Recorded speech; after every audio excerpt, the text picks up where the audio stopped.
Kalpetta നിയോജകമണ്ഡലത്തിലെ UDF പ്രവർത്തകർ ഒറ്റക്കെട്ടായി ഉണ്ടാകും എന്ന് മാത്രം അഭ്യർത്ഥിച്ചുകൊണ്ട്, നിങ്ങൾക്കറിയാം MLAയുടെ ഓഫീസിൽ ഒരാക്രമണം ഉണ്ടായി എന്ന് പറഞ്ഞപ്പോൾ ഇവിടെ പറന്നെത്തിയ എല്ലാ UDF പ്രവർത്തകരെയും അഭിവാദ്യം ചെയ്തുകൊണ്ട് നിങ്ങളോട് സംസാരിക്കുന്നതിന് വേണ്ടി നമ്മുടെ പ്രിയപ്പെട്ട നേതാവ് അഡ്വക്കേറ്റ് ടി സിദ്ദീഖ് അവരെ ക്ഷണിക്കുന്നു.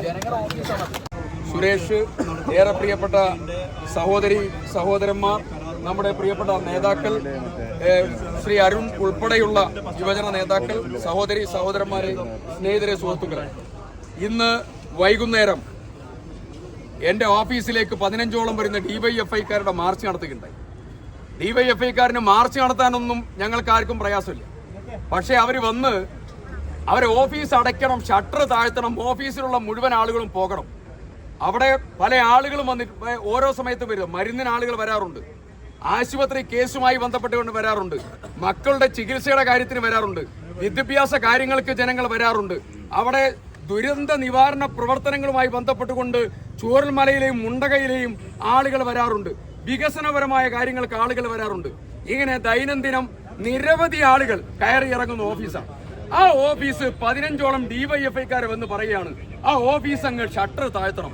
പോലീസിന്റെ CI അടക്കമുള്ള പോലീസുകാർ പറയാണ് അതങ്ങ് താഴ്ത്തണം. ഞങ്ങൾ ഒരു കാര്യം പറയാം, DYFIക്കാരനും CI അടക്കമുള്ള പോലീസുകാരെ പറഞ്ഞാൽ താഴ്ത്താനുള്ളതല്ല, കൽപ്പറ്റയിലെ ഓഫീസെന്ന് ഉത്തരവാദിത്വത്തോടു കൂടി പറയാൻ ആഗ്രഹിക്കുന്നു. ഇത് ജനങ്ങളുടെ ഓഫീസാണ്. ഇത് എന്റെ വ്യക്തിപരമായ ഓഫീസല്ല, ഇത് ജനങ്ങളുടെ ഓഫീസാണ്. ഈ ജനങ്ങളുടെ ഓഫീസ് എന്നെ താറടിക്കാൻ കുറെ ആയി ഇവർ നടക്കുകയാണ്, മോശമാക്കാൻ, എന്നെ മുഖം വികൃതമാക്കാൻ, ഏതെങ്കിലും കേസ് ഉണ്ടെങ്കിൽ അവിടെ എന്റെ പേരൊന്ന് ചീരുക, ഇതൊക്കെയാണ് പരിപാടി. ഇതൊക്കെ നടന്നുകൊണ്ടിരിക്കുക. അതിലൊന്നും ഞങ്ങൾക്ക് ഭയമില്ല. ഞങ്ങൾ ജനങ്ങൾക്കിടയിൽ ജീവിക്കുന്ന ആളുകളാണ്. പക്ഷെ ഒരു കാര്യം പറയാം, വളരെ കൃത്യമായി പറയാം, കൽപ്പറ്റയിൽ കൂടെ ഇറങ്ങി നടക്കൂല, ഞങ്ങൾ കാണിച്ചു തരാം. കൽപ്പറ്റയിലെ ടൗണിന്റെ ഹൃദയഭാഗത്ത് UDF പ്രവർത്തകന്മാരോടൊപ്പം ഞങ്ങൾ ഇതാ വന്നിരിക്കുക. ഒന്ന് തടയും നിങ്ങൾ. ഇവിടെ നടന്നിട്ട് അങ്ങോട്ട് വന്നത് നിങ്ങൾ തടയോ? അങ്ങനെയുള്ള ധിക്കാരൊന്നും വിലപ്പോകില്ല. ഞങ്ങൾ രാഹുൽ ഗാന്ധിയുടെ ഓഫീസ് ആക്രമിച്ചു, IC ബാലകൃഷ്ണൻ MLAയുടെ ഓഫീസ് ആക്രമിച്ചു, ഡോൺ ബോസ്കോ കോളേജ് അടക്കമുള്ള കോളേജ് ആക്രമിച്ചു, ഇന്ന് എന്റെ ഓഫീസ് ആക്രമിച്ചു. ഈ ക്രിമിനൽ സംഘത്തെ മുഴുവൻ പോറ്റി വളർത്തുന്നത് വയനാട്ടിലെ CPMന്റെ ജില്ലാ സെക്രട്ടറിയുടെ നേതൃത്വത്തിലാണ്. ഒരു തർക്കം വേണ്ട. ക്രിമിനലുകളെ സംരക്ഷിക്കാണ് ഇവിടെ, ക്രിമിനലുകളെ. ആ ക്രിമിനലുകൾക്ക് വേണ്ട ഒത്താശ ചെയ്യാം. അതുകൊണ്ട് ഞങ്ങൾ പറയാ, ഞങ്ങൾ തോറ്റോടുന്നവരല്ല. പിന്നെ വിജയേട്ടന്റെ കേസുമായി മകളുടെ കേസുമായി ബന്ധപ്പെട്ട പ്രശ്നം, അതിൽ ആ കുടുംബത്തിന്റെ കൂടെ നിന്നവരാണ് ഞങ്ങൾ. കോൺഗ്രസ് പാർട്ടി അവസാനം വരെ വിജയേട്ടന്റെ മരണശേഷം വിജയേട്ടന്റെ പ്രശ്നത്തിന്റെ കൂടെ ഞങ്ങൾ എല്ലാവരും പോയിട്ടുണ്ട്. അവരുടെ കുടുംബത്തിന് ആശ്വാസം കിട്ടാൻ, അവരുടെ ആശുപത്രിയിലായപ്പോ അവിടെ പോകാൻ, അവർക്ക് 20 ലക്ഷം ആദ്യം കൊടുക്കാൻ, അത് കഴിഞ്ഞ് വീണ്ടും അഹല്യയിലുള്ള ഫൈനാൻസ് സംബന്ധിച്ച ആ പ്രശ്നം പരിപൂർണമായി തീർക്കാൻ, ഇനി തമ്മിൽ ധാരണയുണ്ടാക്കി തീർത്ത ഏക കാര്യം ഇനി ബാക്കിയുള്ളത് ആ വീടിന്റെ സ്ഥലത്തിന്റെ ആധാരം ബാക്കി എടുത്തു കൊടുക്കാനാ. അതിന്റെ ചർച്ചയും ഞങ്ങൾ നടത്തിക്കൊണ്ടിരിക്കുകയാണ്. അല്പം വൈകിപ്പോയിട്ടുണ്ട്, അതല്ലാതെ ഒന്നും സംഭവിച്ചില്ല. പാർട്ടി ഏറ്റെടുത്ത എല്ലാ കാര്യങ്ങളും അതിൽ തീരുമാനമെടുത്ത് മുന്നോട്ട് പോവുകയാണ്. ആ മുന്നോട്ട് പോകുന്ന പാർട്ടിയെ കരിവാരിത്തേക്കാൻ ആര് ശ്രമിച്ചാലും നടക്കില്ല. CPM ആദ്യം DYFIക്കാർ ആദ്യം മാർച്ച് നടത്തേണ്ടത് ബ്രഹ്മഗിരി ഓഫീസിലേക്കാണ്. സ്വന്തം പാർട്ടി സഖാക്കന്മാരുടെ ജീവരക്തം കൊണ്ട് പണിതുയർത്തിയ സ്ഥാപനം, ഡെപ്പോസിറ്റ് പണം കൊടുത്തതായ പണം, ആ പണം കൊടുക്കാൻ തയ്യാറാകാതെ ആത്മഹത്യാ മുനമ്പിൽ നിൽക്കുന്ന നിരവധി ആളുകളുണ്ട് അവിടെ. പാർട്ടി നേതാക്കന്മാർക്ക് മുമ്പിൽ കൈയും യാചനയുമായി പോകുന്നവർ അവരുടെ ദീനതയും ദൈന്യതയും കണ്ട് പരിഹരിക്കാനാണ് CPM ആദ്യം ശ്രമിക്കേണ്ടത്. പാർട്ടിയുടെ ജില്ലാ സെക്രട്ടറി ആദ്യം ബ്രഹ്മഗിരി പ്രശ്നം തീർത്തിട്ട് മതി MLAയുടെ ഓഫീസിലേക്കും മറ്റുള്ള നേതാക്കന്മാരെയും തോണ്ടാൻ വരാൻ.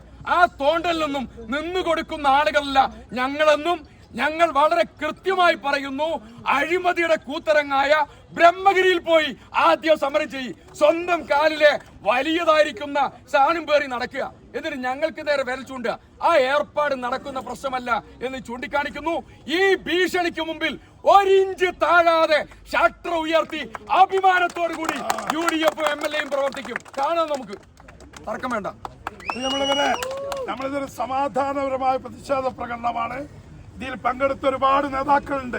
മോഹൻദാസ് കോട്ടൽ, നജീബ്, ശ്രീ ബി സുരേഷ് ബാബു, ബിനു തോമസ്, ശ്രീ അരുൺ ദേവ്, അർഷൻ, പ്രിയപ്പെട്ട ഗിരീഷ് കൽപ്പറ്റ, രാജൻ മാസ്റ്റർ, സുരേഷ് ബാബു, അതുപോലെ മഹിളാ കോൺഗ്രസ് നേതാക്കൾ, യൂത്ത് കോൺഗ്രസിന്റെ നേതാക്കൾ, എല്ലാവരോടുള്ള നന്ദി നിയോജക മണ്ഡല കമ്മിറ്റിക്ക് രേഖപ്പെടുത്തുന്നു.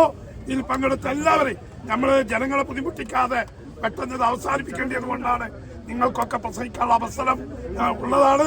അതുകൊണ്ട് എല്ലാവർക്കും നന്ദി രേഖപ്പെടുത്തിക്കൊണ്ട് ഇന്നത്തെ ഈ സമാധാന പ്രകടനം ഇവിടെ അവസാനിക്കുന്നു.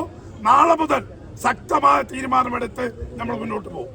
ഈ പരിപാടി ഇവിടെ അവസാനിപ്പിച്ചു. UDF സിന്ദാബാദ്, UDF സിന്ദാബാദ്, UDF സിന്ദാബാദ്, UDF സിന്ദാബാദ്, സിദ്ദീഖ് സിന്ദാബാദ്, സിദ്ദീഖ് സിന്ദാബാദ്, UDF സിന്ദാബാദ്, UDF സിന്ദാബാദ്, സിദ്ദീഖ് സിന്ദാബാദ്, സിദ്ദീഖ് സിന്ദാബാദ്. ആണായിട്ട് പിറന്നവന്മാർ, ഏകദേശം ഉണ്ടെങ്കിൽ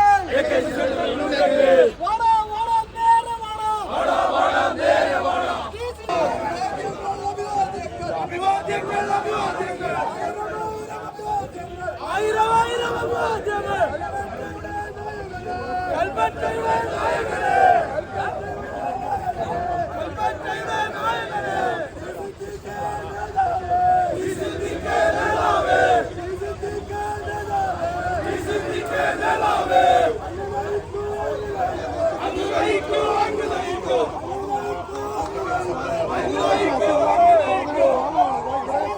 വലിയ ഗതാഗത കുരുക്കാണ് ഇപ്പോൾ ഉണ്ടായിരിക്കുന്നത്. ഒരു വശത്തു കൂടി വാഹനങ്ങൾ ഇപ്പോൾ പുറത്തുവിട്ട് തുടങ്ങിയിട്ടുണ്ട്. കൽപ്പറ്റ